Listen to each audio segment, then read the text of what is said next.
It's a town on the border. It overlooks the Turkish border. It's called Kobani. It could be a massacre. That's the warning from the United Nations about what would happen if ISIS terrorists take over that town. The Kurds are fighting to protect their town, but we, the United States, have not given them enough weapons, enough supplies to really win, make a fight that's worthy. And that whole town has been evacuated. Thousands have fled across the border into Turkey, but the ones that are left will be massacred. And here at home, authorities are looking for an American who may have joined up to fight with ISIS. Gary Lane brings us the story. Turkey increased its military presence along the border as Islamic militants raised Black Islamic State flags over parts of the city of Kobani. Heavy street battles raged in the strategic Syrian town as Kurdish fighters battled Islamic State jihadists for control. As U.S. warplanes reportedly bombed ISIS positions in hopes of pushing them away from the area, and a growing number of military and defense analysts now say military airstrikes alone will not be enough to stop the advance of ISIS. The U.S. chairman of the Joint Chiefs of Staff, Martin Dempsey, told ABC News he's pessimistic about Kobani's future. Yeah, I am fearful that Kobani will fall. Fearing another massacre and human rights tragedy, the UN Special Envoy for Syria appealed for help for Kobani. He says the international community must act now. But at this point, Turkey's President Erdogan only appears willing to fight to protect Turkish soil. No boots on the ground inside Syria and the city of Kobani. Meanwhile, Turkish police used water cannons and tear gas to push Kurdish protesters back from the border. The demonstrators are demanding help for Kobani. Kurds also clashed with police in Istanbul and 6 other Turkish cities. And the Kurds and the UN aren't the only ones making impassioned pleas for help.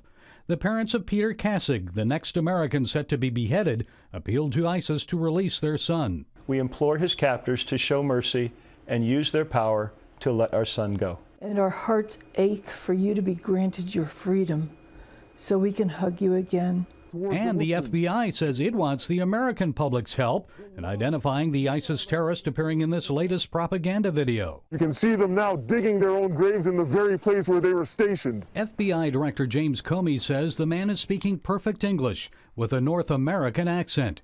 He could be from the United States, a homegrown terrorist.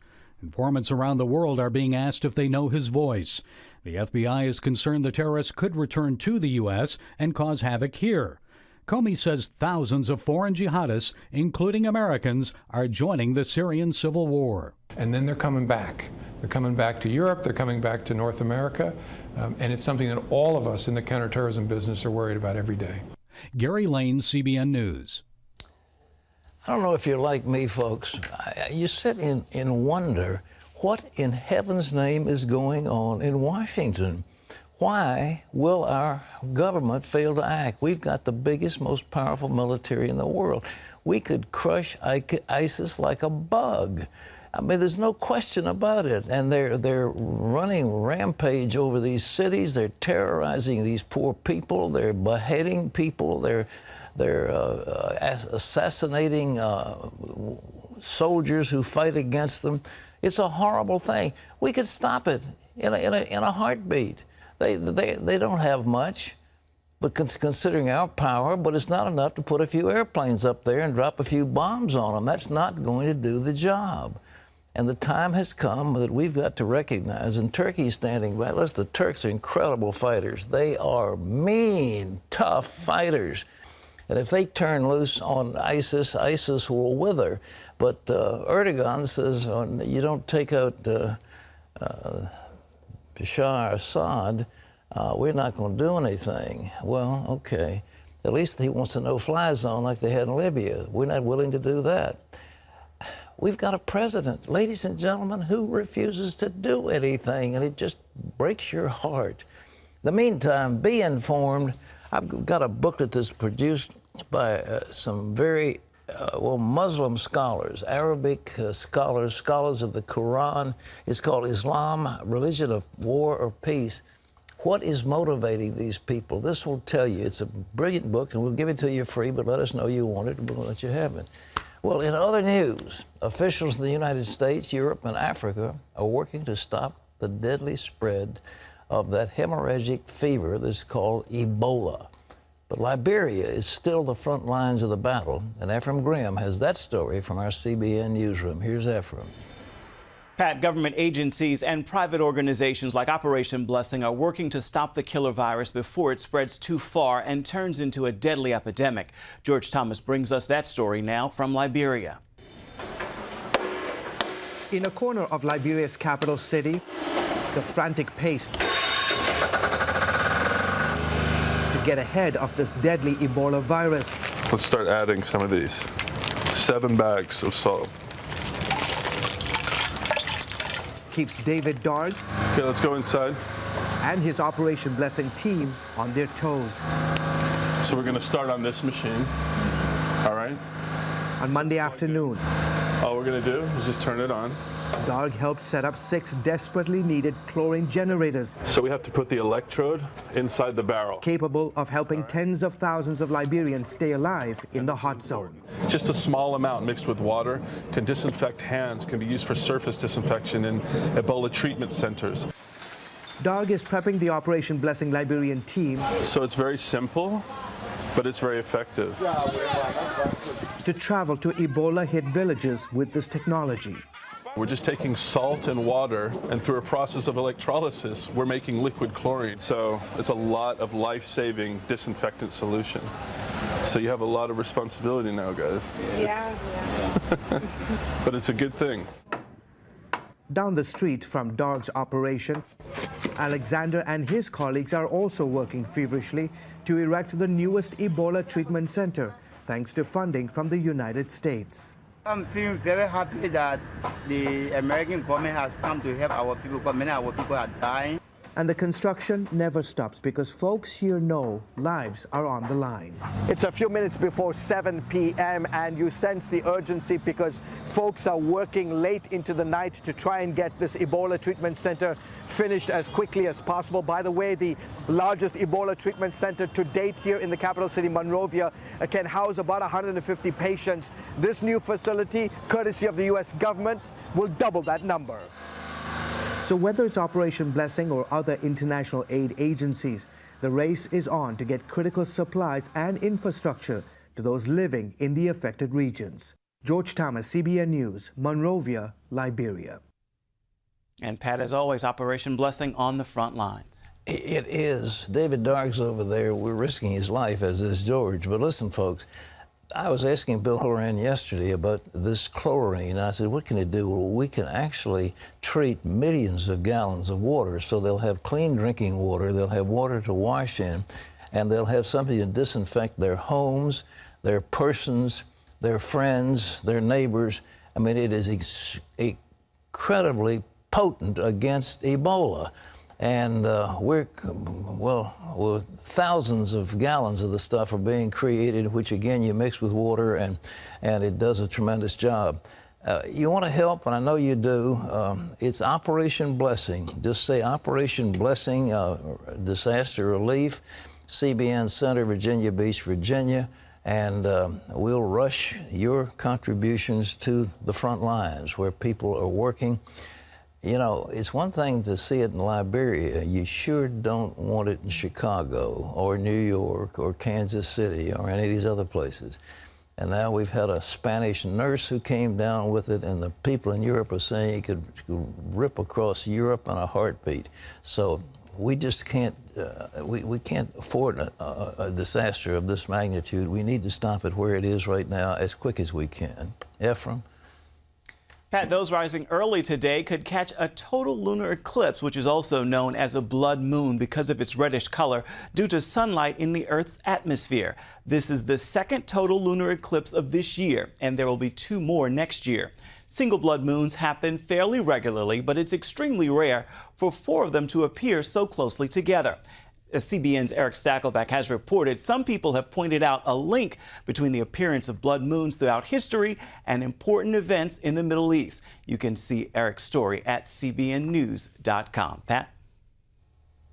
My co-hostess got up. You got up early this morning. Well, I thought it was supposed to be at 6:25, but I set my clock early, so I got up around 6, and I went out, and it was already red. It was red? This one was better than the one in April, Okay. because it was like glowing red. It was, and it was bigger. It was like lower in the sky, and it was bigger because I guess it was a full moon. Yeah. Obviously, it was a full moon, but it was. I loved it. It's so cool. I mean, to see these signs in the sky. When you want to talk about the prophetic significance, I really don't know too much about it, but did you pick up on that? Well, of course, it's today's Feast of Tabernacles. Yeah. So this is, and then we had the one Passover in April, and then we'll have 2 more next year. And so to have 4 in a row, or four so close together, history shows that big changes happen concerning Israel and concerning history. So we know something is going to change. And that's what's exciting. We don't know exactly what, but we're pretty sure it has to do with Israel, and it will change the course of history. Well, we had Jonathan Kahn, rabbi, talking about the Shemitah, his new book, and apparently these things are coinciding with this cycle, and he thinks it's very significant, and especially in relation to the market. So the market didn't do too well yesterday. It dove again, and the price of oil has gone under $90 a barrel. The price of natural gas is down. The price of gold is down, and the price of the stock market has dropped rather precipitantly. So I don't know if the blood moon has anything to do with it, but there's a lot of blood in the streets in Wall Street. Ephraim? All right, Pat, thank you. Sexually transmitted diseases are a hidden epidemic in American society. Live Science reports there are nearly 20 million new cases of sexually transmitted infections in the U.S. every year. The Centers for Disease Control estimates there are 110 million infections at any given time. The CDC reports the leading STDs include human papillomavirus, syphilis, gonorrhea, herpes, HIV/AIDS, pelvic inflammatory disease, trichomoniasis, bacterial vaginosis, as well as chlamydia. Also in health news, too much sugar could be bad for your brain and your memory, especially for teenagers. A new study from the University of Southern California found sugar led to problems with memory and inflammation of brain in juvenile rates. One of the researchers said the brain is especially vulnerable to influences from food when it's developing, like during teen and adolescent years. And he added that a diet high in sugar can not only mean gaining weight, but it could hurt your brain as well. Well, Pat, sounds like the cereal needs to come with a warning label. Read some of those things. I read, ketchup, Heinz's ketchup, and you think that is a benign thing. You look at ketchup and you see how many kinds of sugar are in ketchup. I don't know how many grams are in it, but Heinz doesn't sell all that stuff. Of course, it's not sweet. It tastes good. Yeah, they can hide sugar. Yeah. Well, I warned about high fructose corn syrup. And the corn industry came out and said, oh, there's no difference between this and any other sweetener, is perfectly benign. Not true. The chemicals involved, and you find high fructose corn syrup in everything. And as our piece showed yesterday, they mask it with so many different names. The sucralose and the sucrose and fructose and what are some of the other names they give to it? they have, I don't even remember all of them, but they're all in the label. So you'll find sugar, and then you'll find syrup, and then you'll find high fructose corn, and you find one after the other, loaded. And what we're showing is it hurts the brain. But back to that first story, can you imagine, this is the results of the sexual revolution. Over 100 million Americans with those rare, did you ever hear about those? I mean, you got chlamydia, and then, pelvic inflammatory disease, and then, you've got herpes, and it's unbelievable. When you do things God's way and you wait for marriage to have sex, and then you don't have to worry about these things. Well, the guys that are having lots of it, and that goes all the way to high school, the so-called hookup generation, they're paying the price. And you don't quite know what these things are going to do, but you've got gonorrhea, you've got syphilis, which are the ones that you used to be familiar with, but, chlamydia, herpes. There's no cure for herpes. You get herpes, you're going to... You have it for life. Have it for life. So, I mean, it's bad stuff. And So, as Wendy says, the Bible's way, God said it in the book because it means something, and we violate what God said in the book, and we pay the price. And now the nation. Americans are living longer than ever before. A new report from the Center for Disease Control says life expectancy is up and death rates are down. Life expectancy for a child born in 2012 is 78 years and 9.5 months. That's the highest ever. A man age 65 now should live another 18 years, and a woman another 20.5 years. One piece of bad news in the report, the suicide rate rose to the highest level since 1987. But overall, the report was full of good news, suggesting that society is getting better at managing medical conditions like diabetes and heart disease. Life can continue after death, according to the largest medical study ever conducted on the subject. British scientists studied more than 2,000 people from hospitals in different countries who had experienced cardiac arrest. They found some patients could recall events that happened up to 3 minutes while they were clinically dead. The London Telegraph reports one 57-year-old man described events in his room in accurate detail. The patients also recalled feelings from peacefulness to being fearful.